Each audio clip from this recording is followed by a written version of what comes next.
It's time for the Rick Smith Show. Now, here is the voice of the working class, Rick Smith. And welcome, brothers, sisters, working class heroes. This is the Rick Smith Show. Thanks so much for being here today on the big program. Lots to get to, lots to talk about. We're starting to see the Trump cabinet take form, and they're saying record pace. He's bringing out his picks in record pace to fill the cabinet. And you go, hello, were you not paying attention to the campaign? That whole Project 2025 thing, the entire think tank cesspool working towards getting theirs. Did you miss any of that? Well, the CEOs are taking form, and our government will be of, for, and by CEOs. And the thing for me that I keep going, at some point we're going to have to ask ourselves, which side are we on? Especially my red hat friends who are going, I like Mr. Trump because he's good at business. And we're going to have business people running government. And I think firsthand we're going to realize just how bad of an idea that is. In fact, we've seen every time someone who's good at business takes over government, just how bad they run things. Because understand, it's going to be painful. There are going to be cuts. You got someone like Elon Musk saying that they're going to cut 30% of government spending, or $2 trillion. Anyone who took 100 level economics knows you pull that kind of money out of the economy, you're talking depression. You're talking immediate collapse, which I got to tell you, part of me thinks the CEO class wants, so we can get people back into place, get them desperate, get them pliable again, get them showing up to work for good poverty wages. Part of me buys that. So when you hear Musk say we're gonna cut, and you hear Trump praising him as one of the great cutters, and the Department of Government Efficiency with two people heading it up, talking about slashing and burning. What they're really talking about is privatizing. It's not about making government more efficient. It's about privatizing and profitizing the functions of government, the things that you and I need. I guarantee you by the end of Trump's term, Medicare will be completely privatized. And it happened without many people even thinking about it happening. But right out from under us, Medicare Advantage, thank you, George W. Bush, and pushed heavily during the Trump years. I think we'll finish it off during this Trump year. And then what happens? Well, then the privateers do what they do. They profitize. And that benefit that you got that made you go, I'm going to take the Advantage plan over traditional Medicare because it gives me sneakers. Then that stuff starts going away. And they start creeping in with more higher deductibles and more co-pays. And you end up on Medicare no better than most working people. And the question then becomes, when do we wake up? I've asked the question for years. When it comes between your children and a CEO's children, which kid eats when times get bad? Which kid works dangerous jobs when times get bad? Which kid gets an education? Which kid gets health care? Which kid gets a childhood? The CEOs or yours? We're already in an environment where I argue two incomes don't support a family anymore. We're pushing towards that child having to go back. And when we privatize and profitize the functions of government, it's only going to get worse. And when you got someone like Musk saying that they want to, the government only needs 99 agencies, not 400. They're going to slash and burn. What they're saying is they're going to leave an awful lot of what we as citizens have expected from our government. We're going to leave that in the hands of people like Elon Musk, who will decide what it is we need. And when times get tough, what do? They slash to the bone, into the bone, where it's painful. Not for them, but for you and me. And it comes back to that age-old question. Which side are you on? Which side do you find yourself? On the knife side? holding the handle or getting the blade. The vast majority of us are at the tip of the blade. And someone like Musk will have no problem slashing and burning. And the reality is, over the next 4 years, the goal of what we do here is to point out when that happens. Because everybody is going to know someone affected by this, if they do what they're saying they're going to do. And I have all the faith in the world that they will. If they do what they say they're going to do, everybody's going to know somebody who's going to be harmed by these policies. And this is an opportunity for Democrats or whoever to step forward and go, we've got a policy to move us forward. We've got an agenda. We've got a campaign. We've got an opportunity to make things right. Because it's going to hurt the red hats too. They just don't know it. I've talked to some of my friends who think it's just the others. And you could define the others as, whichever group that they don't like at that moment. Single mothers, immigrants, small businesses, low-wage workers, the others. Again, which side are you on? Because we know tax cuts for the rich are coming. We know massive handouts for corporations are coming. We know slash and burn deregulation is coming. We know everything that the CEO class wants. Every wet dream list that the board of directors of big corporations want is going to be pursued. And it's going to be pursued by someone like Elon Musk and the slash and burn crowd. And the question is how does that help you? How does it help working people? Is there a trickle down? Will those quote unquote savings get into your pocket? And the answer is no. Of course not. Under no circumstances. But at least the others won't get it, right? And that's what they've done masterfully. You have to give them credit. Elon Musk used Twitter in a way that pumped right-wing propaganda into everyone's eyeballs. The right-wing blogosphere did their job. Fox News did their job. Cable news did their job. The right-wing dominance in talk radio did their job. And we're all now going to suffer red hats, blue hats, green hats, pink hats alike. Because the working class is going to be the one that takes it on the chin again. Especially the low-wage workers. Because again, the idea of we're going to run government like business only hurts working people. Because when the company gets slow, what do? They fire workers. They don't cut their CEO pay. The CEO's kid doesn't eat peanut butter and jelly instead of steak. I want to hear your thoughts. Email me, rick@thericksmithshow.com. Right back.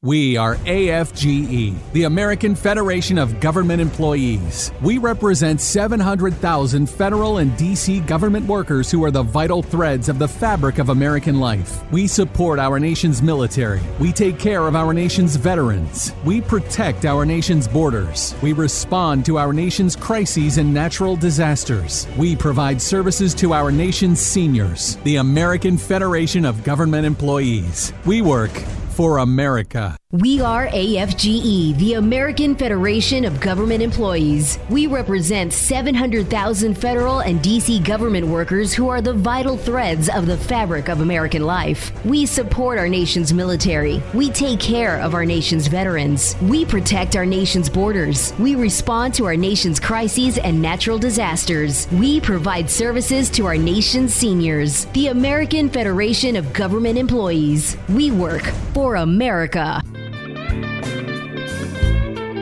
Welcome back to the Rick Smith Show. Now, here is Rick Smith. So 30%, $2 trillion is what Elon Musk said at a rally not too long ago that he wanted to cut in federal spending when he's the head of the Department of Government Efficiency, which again, the big joke on the internet is you need two rich guys to be efficient, to head up the Department of Government Efficiency, two rich guys with no actual real power. to be CEOs. This is going to be interesting to see how this plays out. But the question, what if Musk got everything he wanted? What if he was able to do to the United States what he did, let's say, to Twitter? What if he were able to cut 30 or 40% in spending? What if he were able to slash and burn and take food stamps away from children and take Granny's lie heap money so she freezes in the winter? What would that look like? Here to share some thoughts on that very question, I've asked my good friend Mateus Vernango to come share some thoughts. Economics professor at Bucknell University, one of the smartest guys I know on this topic. Mateus, thanks for taking time for us. Oh, thank you for having me, Rick. What happens? You're an economics professor. I mean, walk me through the textbook first. What happens if you have government spending that is really just draconian way slashed 30, 35, 40%? What happens? Oh, I'll just give you an example of what's happening right now in Argentina, with cuts that are more or less of the same proportion. So far into our third, trimester, GDP. So this guy has, 10 months in government. GDP has already fallen, and it's smaller, the adjustment of, than a third of the spend. But at any rate, the fall in GDP is already more than 6% of GDP, and it's going to be higher than that. So a significant recession, and if he actually got anything close to that, the impact, over the years would be a brutal collapse of the economy. Mind you, some of these things are unsustainable. So I don't think it could happen. We're talking on the realm of just imagination, but this is clearly would be catastrophic collapse of the economy. Not only Trump would lose the midterm elections, he and whoever is the candidate, in 20. I mean, supposedly he cannot be the candidate, but God knows with this guy, they'll be, destroyed in the next election. So the Democrats can run the most neoliberal, sort of type, and they'll still win the election because it will tank the economy in ways that we have not seen since the Great Depression. So that's the sort of, and it will have a global impact. That's the other thing that people don't understand. The American economy is, north of 20% of the global market. So it will tank the global economy. So when the Great Depression was an American recession that caused a global crisis. So if Elon Musk does, something of this proportion, he'll throw the global economy into a brutal recession. So what do you say to the person who goes, well, we need to start cutting, we've gotten too fat and lazy, we're wasting money because evidently there's a golden doored office of waste, fraud, and abuse that we've been told exists. We just got to go in there with a knife and we got to slash and burn that wasteful spending. No, look, there are many ways in which you can improve the way we spend money. So we spend poorly money, sure, no doubt. I mean, we're sending bombs to Ukraine, and now we're allowing them to bomb further into Russia. We're sending bombs to Israel. And we have walk down any street of any American city and you have homeless people. This is not a new thing. Going back to the 1960s and the discussions about butter and guns. So that we can spend money in ways that would have been much better for the American public and globally, we have, ways of making the government more efficient. No doubt about that. Contracts to billionaires, to put, stuff on the moon or whatever on Mars, colonize Mars should be looked seriously, to see how much waste there is into those things. So don't get me wrong. I'm not saying that the government can do no wrong and any spending is good spending. But the idea that you can slash all of this spending and that there is a lot of fat, in particular in the sorts of things that they think that there is fat in education, in transfers to poor people and so on and so forth, is, for lack of a better term, sheer idiocy. I mean, there's nothing short of complete stupidity. Which, with all due respect, I mean, it's not an argument to say it's stupidity, but but it's what it is. These will, if they do something even, close to getting in that direction, it will sort of show too many people that keep repeating the government does not create jobs, the government cannot create wealth, how much the government is central in creating wealth, in not just the maintaining, as people tend to think, the sort of those at the bottom of the income distribution from falling even further down. It is to create the prosperity of those at the top. It's fundamental for that, and then part of that, again, there is waste there, but that's not what they're going to look for. And so I'm skeptical on two things. I think that they're going to cut some spending on things like SNAP and education and so on and so forth, but not to the proportion that would lead to a complete collapse of the economy. As much as I think they're going to deport a lot of people, but not to the point in which they'll create such shortages in the construction industry, in the agricultural industry, that they'll throw the economy into a complete disrepair.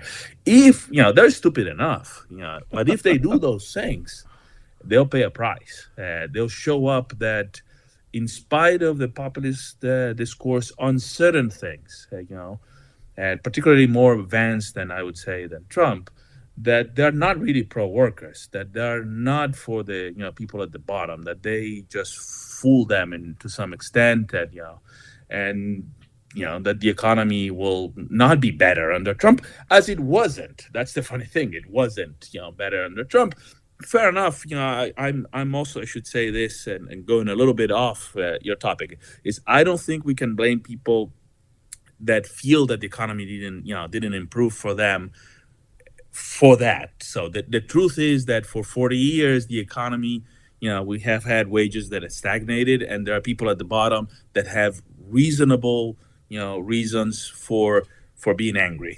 So I don't think that people that are angry because they're not doing better are idiots that don't know how to vote. I think that they know what's going on with them. So I think we have to respect that, and we have to make an effort to make their lives better. And I think this would be the exact opposite of that. This would be a disgrace. This would throw, it is already true when you drive around this country that there are many things here that look like a third world country.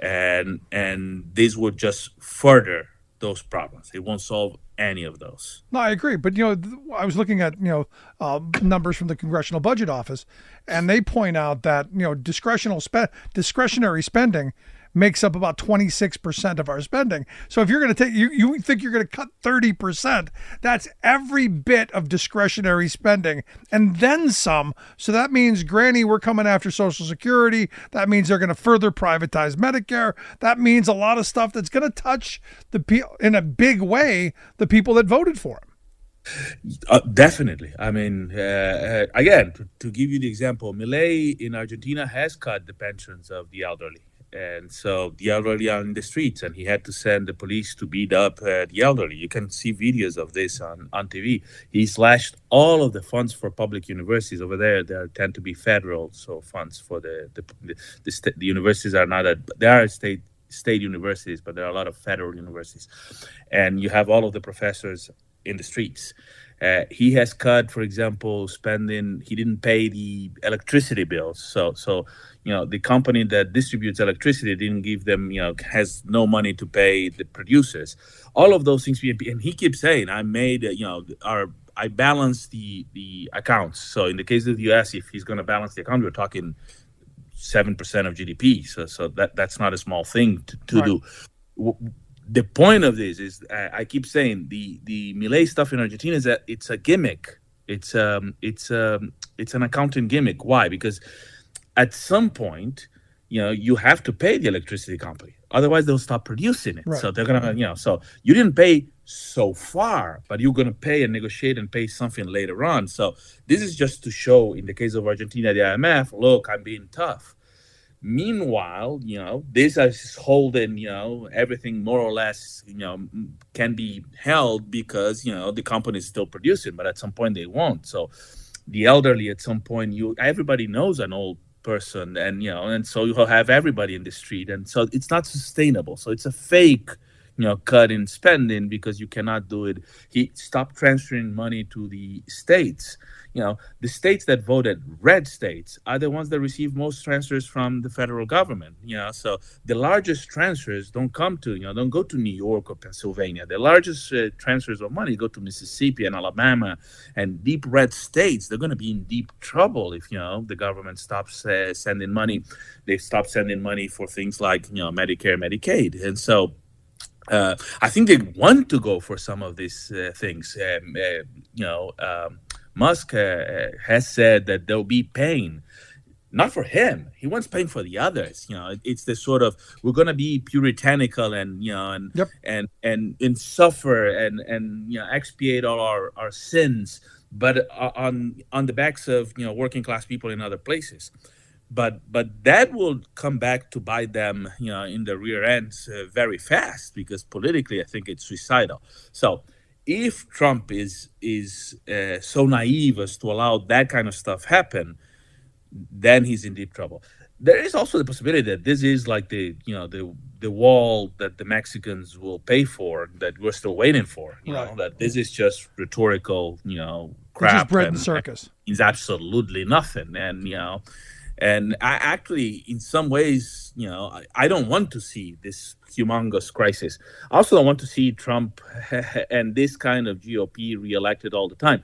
But I would say it's not just that, if they do this, they lose. I think at some point, the other side, the Democrats, have to commit that, there is one party that clearly here, they're going to give big tax cuts also for the very wealthy. So Musk is going to get tax cuts. He's going to go and cut, social, that they're going to do. They're going to cut some on social programs.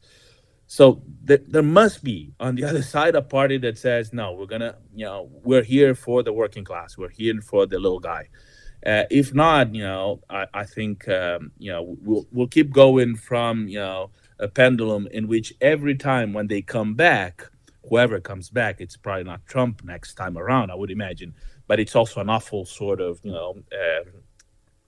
conservative in the Trump mold, that they'll do so much damage that it's harder and harder for any reasonable person, whoever it comes, to reconstruct and rebuild, the economy.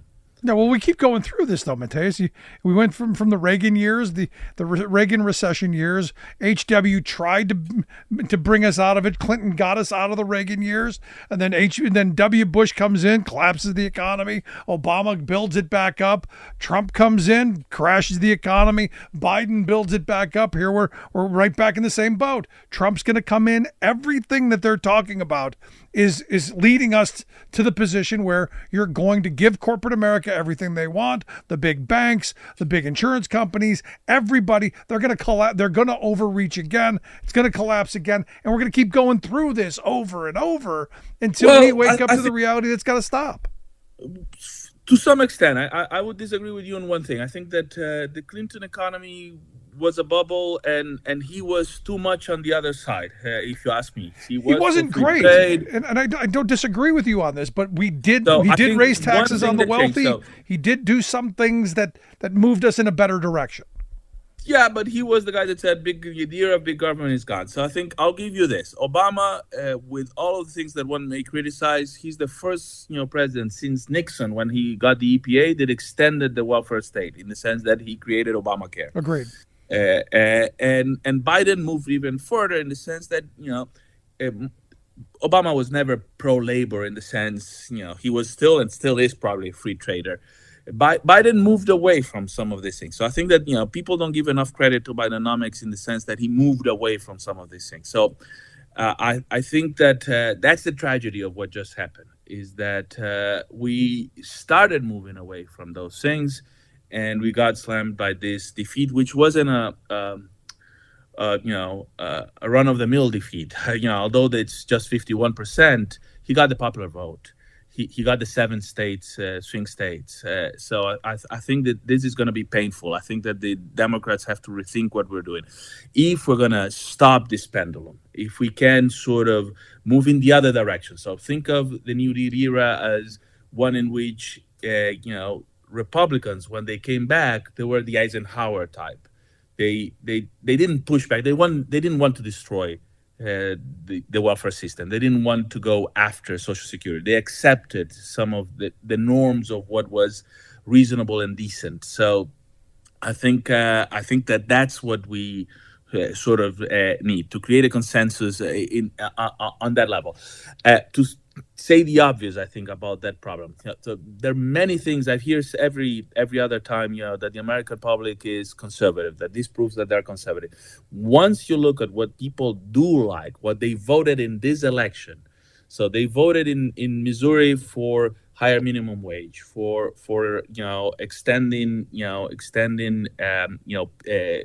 pay sick leave. The American public is very progressive. It's pro-labor in economic issues, at least. It's very clearly so, and so it is a mistake not to run on those issues, because those issues won by more, than Trump in the red states. So people that voted for Trump voted for higher minimum wages. Trump will never campaign, never did. He's against higher minimum wages, and so that, I think, it's a winning argument for Democrats. I cannot understand how we're not running on those things. I cannot understand, why we allow the pendulum to swing on those issues. And part of the story is the amount of money that is in the system. Yep. And that hurts Democrats, actually. So although we raise, Democrats raise, Kamala had more money than Trump, formally speaking. I mean, there are many things that do not show up. For example, there's no Twitter money in the official sort of records, but Twitter was a propaganda machine for Trump. Not that I think that's what caused the election results, but clearly there's more money than it even shows up in the records. Yeah, well, we'll see. I mean, I'm hoping Democrats get the message, because I've been saying for the longest time, you got to run on the economy, you got to run on reunionizing the country, you got to run on taking on the CEO class. And here we are in this administration is going to be of for and by the CEOs, because that's who Trump keeps appointing. So I come back to where I started, this hour with, we're going to find out which side we're on. Whose kids are going to eat, whose kids are going to work dangerous jobs, whose kids are going to get an education, whose kids are going to have an opportunity. That will be the definer. But Mateus, as always, I appreciate the thoughts, the comments. Good stuff. Thanks so much. Oh, thank you for having me, Rick. I want to hear your thoughts. Email me, rick@thericksmithshow.com. Do you think Doge, do you think Elon and Vivek are going to come up with 30% reduction in spending? And what do you think will happen? I want to hear your thoughts. Email me, rick@thericksmithshow.com. Back after this.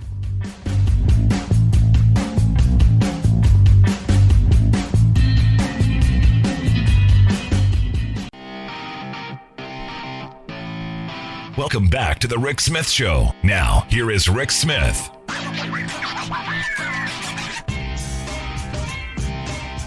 So 700 hospitality workers at Virgin Las Vegas Casino went on strike on Friday, November 15th, fighting for better wages, hours, conditions. First time in over 22 years, our friends at the Culinary Workers Union have taken workers out on an open-ended strike. And I've got one of those striking workers here with us.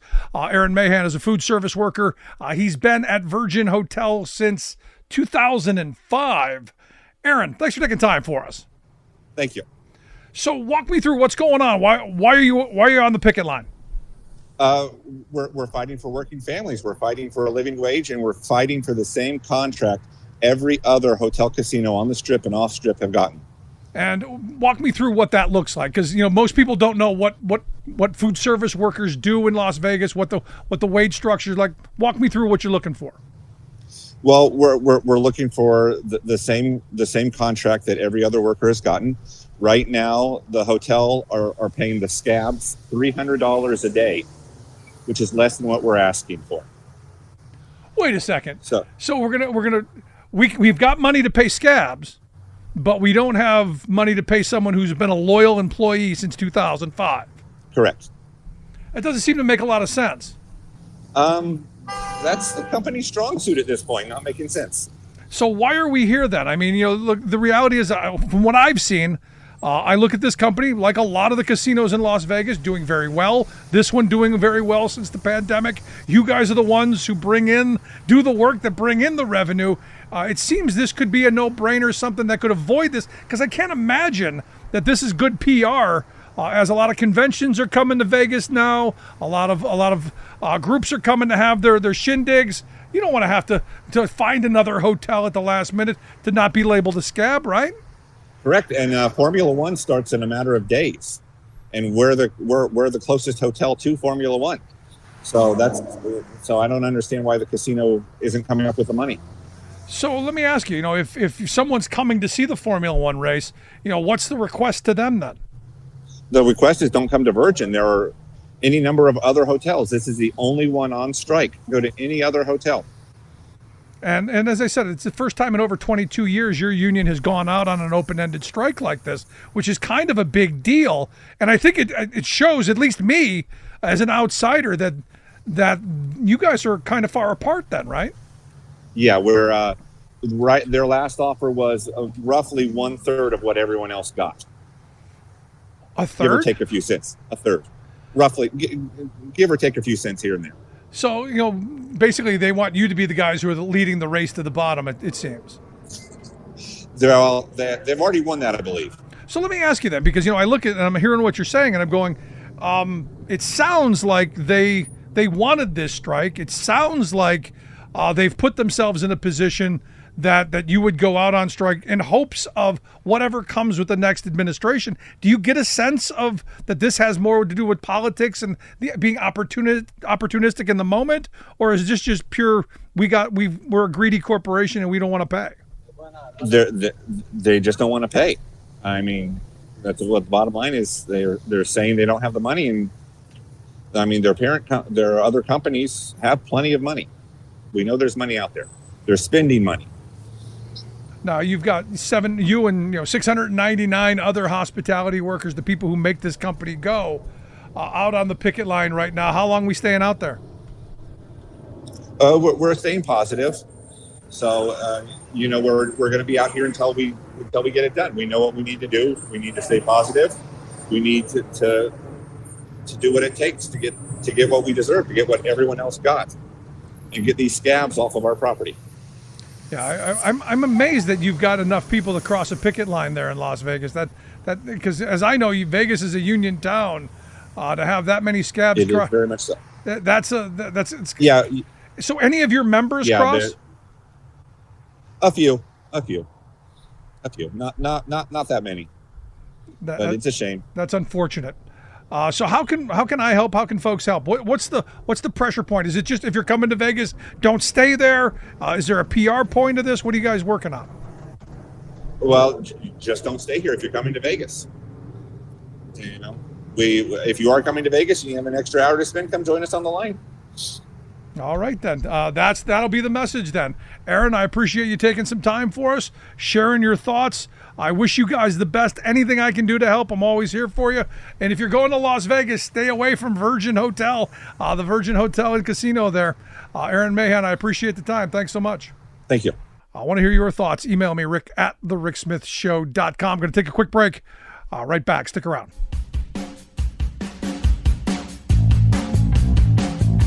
I'm Rick Smith, and this is Labor History in 2.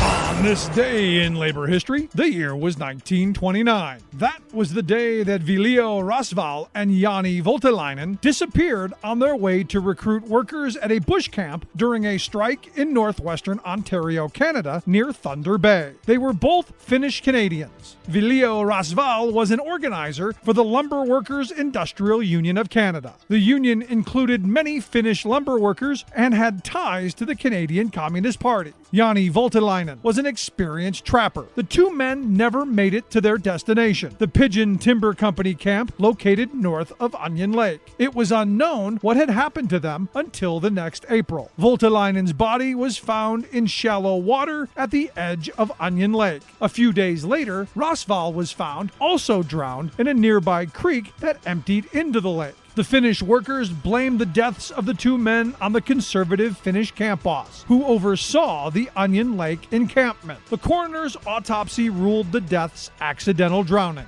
but many remained unconvinced and suspected foul play. They questioned how an experienced trapper such as Voutilainen could fall through the ice and drown in such shallow water. Thousands attended the funeral for the martyrs. The debate over what happened to the two men continues to this day. An historical marker reads, quote, "The mystery surrounding the deaths of Rosval and Voutilainen endures, sustaining them in public memory as martyrs to the cause of organized labor." A headstone donated by the Thunder Bay and District Labor Council was erected in 1993 to honor the graves which had gone previously unmarked. The deaths of the two men traveling to organize workers remains a mystery of the Canadian labor movement to this day. Labor History in 2 brought to you by the Illinois Labor History Society and The Rick Smith Show.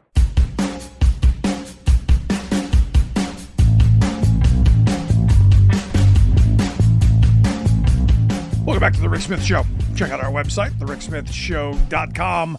Questions, comments, something on your mind, email me, rick at thericksmithshow.com. So now look, this is one of those moments where you look at the Aaron and the other hospitality workers at Virgin Hotel there in Las Vegas, and you go, these are people who are just fighting for a decent wage. And this is what corporate America does all the time. They bring in scabs, they pay them a lot of money. $300 a day for people doing this job doesn't seem like an enormous amount until you realize that these workers don't make anywhere close to that. So the fact that this corporation has that kind of wealth to spend on breaking a strike tells you where their priorities are. And it's like we've talked about numerous times on the show over the years. You see these big corporations where they'll spend unlimited sums for the sole purpose of breaking the union. We talked about, last year, the hospital up in Buffalo spent like $10 million on scab nurses, where it would only cost like $5 to give the nurses that built your hospital what they needed and wanted. But it's about power and control. It's not about, can we afford it? That's now never the dynamic. It's whether we want to. Whereas in the past, you would sit down and open the books and say, look, our labor did this. We want part of what our labor creates. I say this all the time. I want corporate America to be profitable so that when we sit down at the bargaining table, we get a profit of a portion of the profits that our labor creates. That's how we built this country. That's how we built the most prosperous working class in the history of humanity during my grandparents' era. What we've done over the last 30, 40, 50 years is we've given the CEO class so much power. And it's going to get worse. Understand, the Trump years now are going to put us in a position where the CEOs now are going to run our government. And they're going to deregulate to service their industries, because they know once they're done in government, they're going right back to being the CEO. We talked about the Department of Energy CEO, the guy who was the head of the fracking company Liberty Energy from, I think it's Colorado. What do you think he's going to do as the head of that agency? Of course, he's going to create an environment so that companies like his will have more of an advantage. We'll see less concern about climate because he's a climate denier. We'll see less concern about the environment and what's left after they're done doing their drilling and fracking and all of that. You'll see more external costs being put on the backs of taxpayers at the benefit of corporate America. We know that's what's coming. I look at the article recently with Jamie Dimon, the CEO of J.P. Morgan Chase. Now understand, J.P. Morgan Chase made $50 billion in profits last year. $50 billion in profit. Did I say that right? Did you hear it right? They made $50 billion in profit, and that is not enough. He thinks the regulatory regime has gotten out of hand. It's out of control. angry that regulators are pushing around big banks, angry that they regulate how they charge for things that we end up getting screwed over. And you go back to, you remember when they collapsed the economy? Do you remember when we had to bail the banks out? When was that, 2008? I know it's a long time ago, but we seem to do this often, don't we? We deregulated the banks. We said, no, you go ahead. You gamble.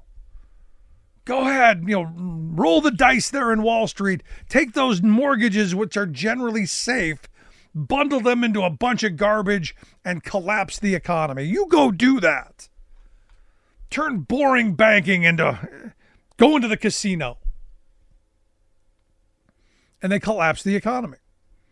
And we came back with some half-hearted attempt, the Consumer Financial Protection Bureau, which they think is just an abomination. Again, too much regulation. So what we're going to hear, again, the steady mantra of we need to deregulate. Remember why we regulate the banks. Because when we pull back those regulations, they abuse it. And now you've got, Jamie Dimon, whose company, JP Morgan Chase, made $50 billion in profit, saying that's not enough.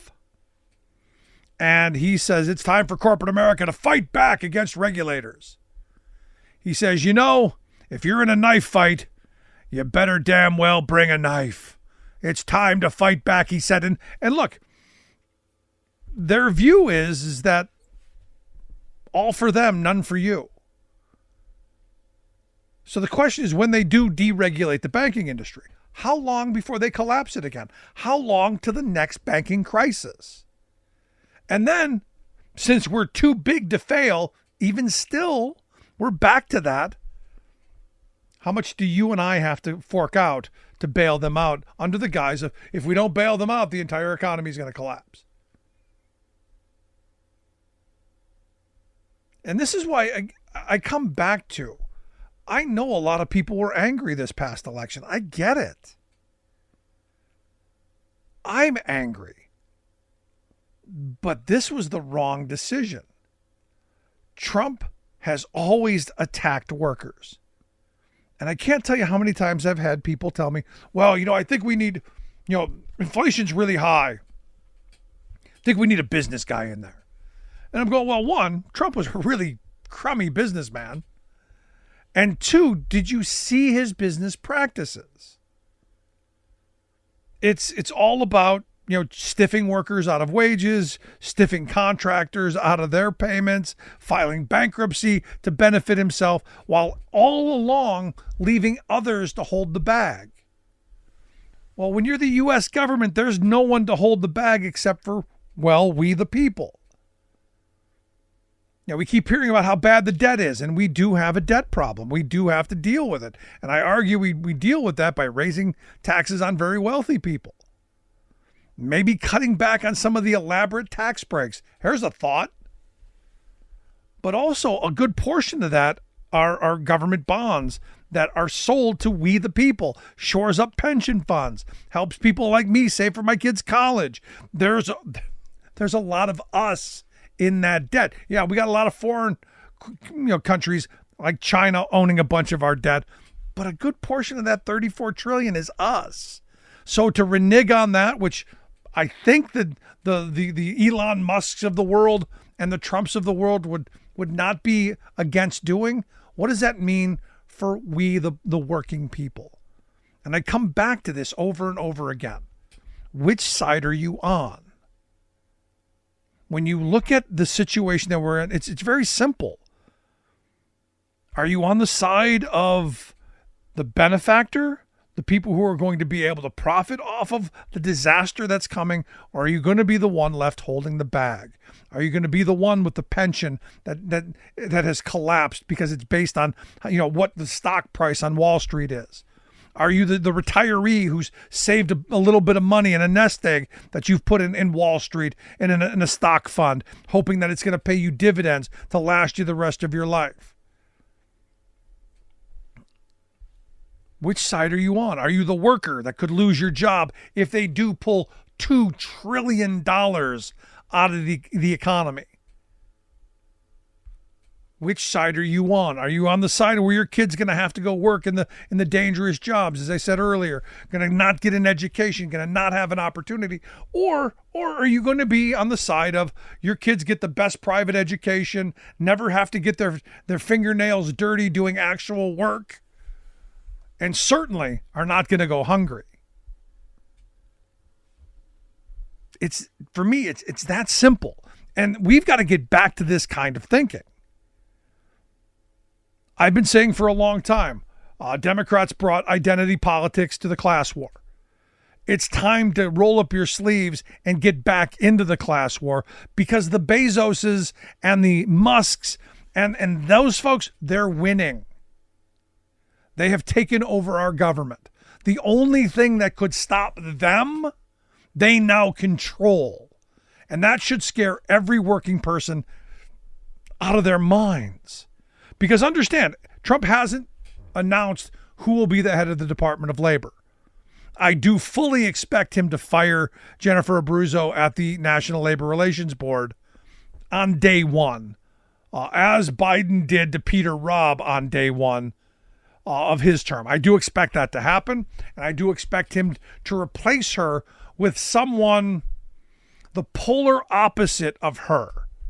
She has been fantastic for working people. She has done really good things. There have been really good decisions, policies, regulations that have come out of the NLRB to help workers organize, to give folks the opportunity, especially when you're talking about like Amazon and the joint employer rule that says, yeah, you've got these third-party logistic companies that you control, these gig workers that you control, but they're not really your employees.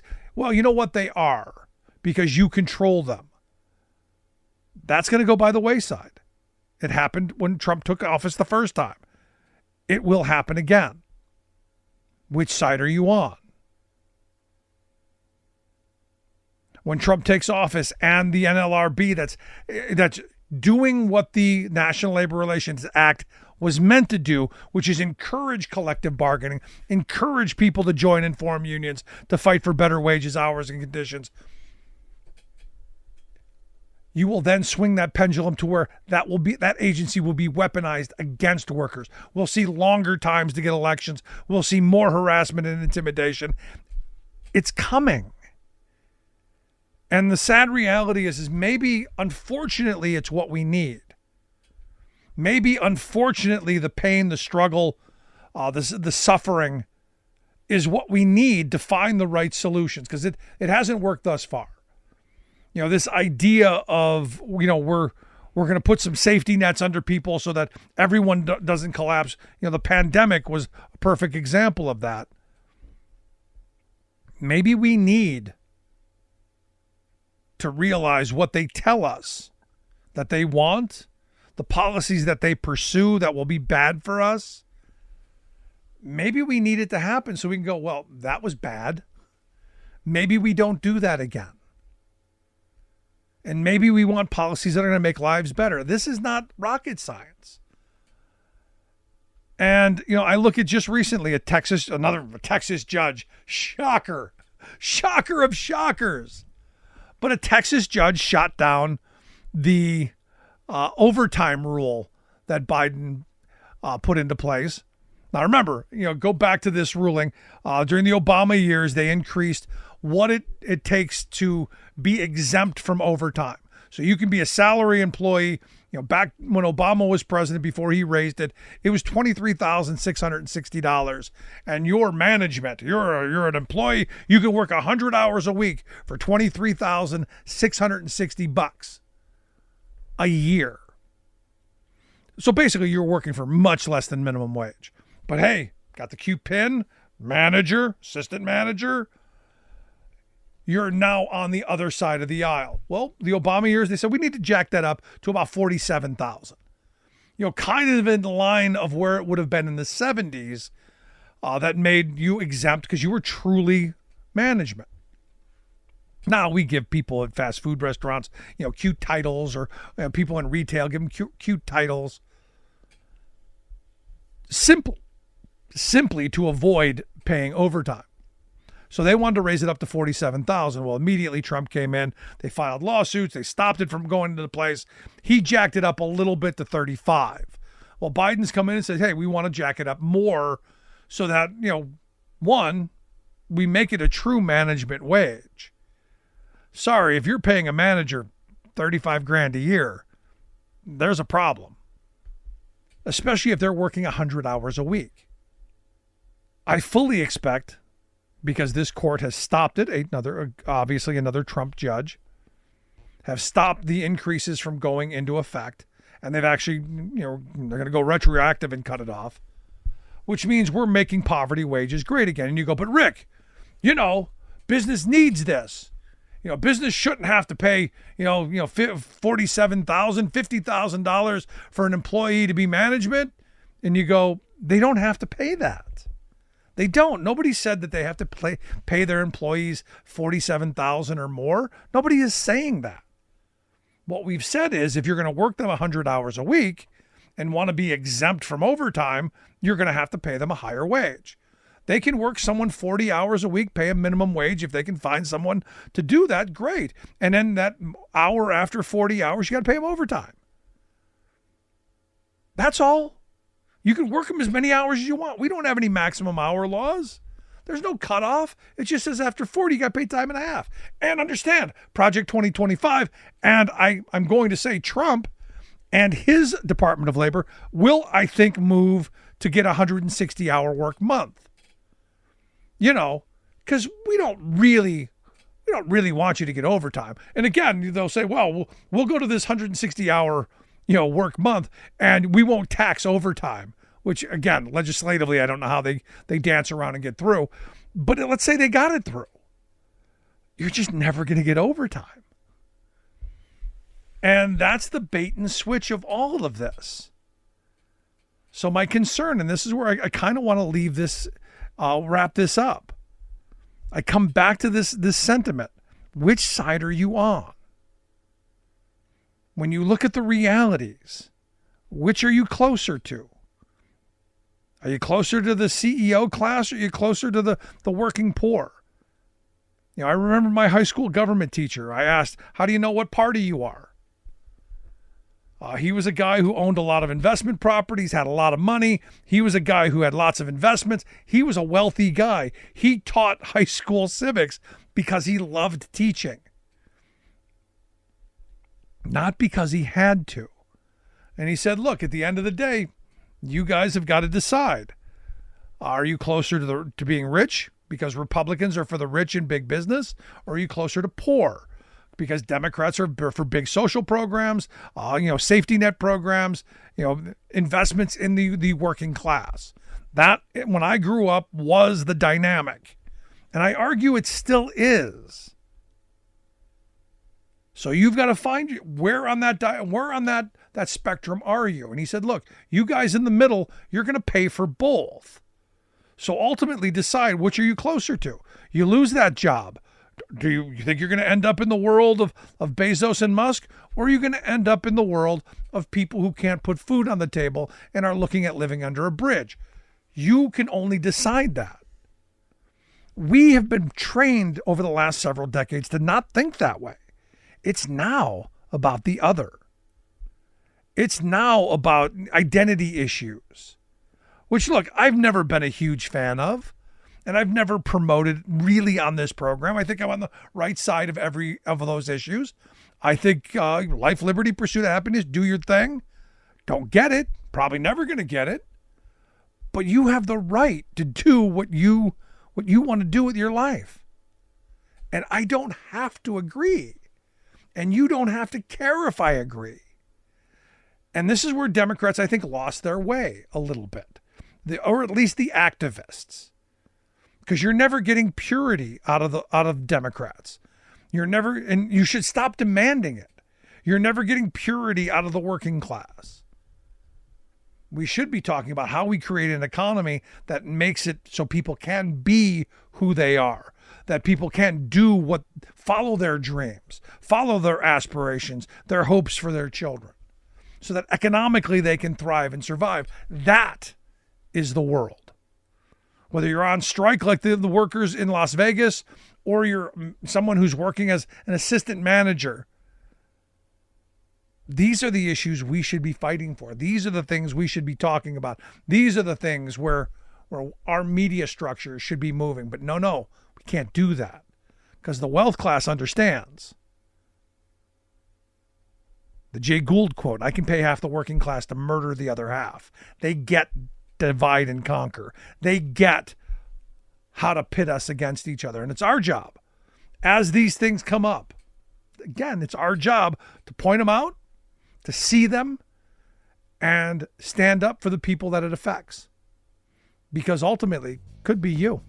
Want to hear your thoughts? Email me, rick@thericksmithshow.com. Thanks so much for being here. We'll see you back here next time. You've been listening to The Rick Smith Show. Email Rick at rick@thericksmithshow.com. Until next time, this has been The Rick Smith Show, where working people come to talk.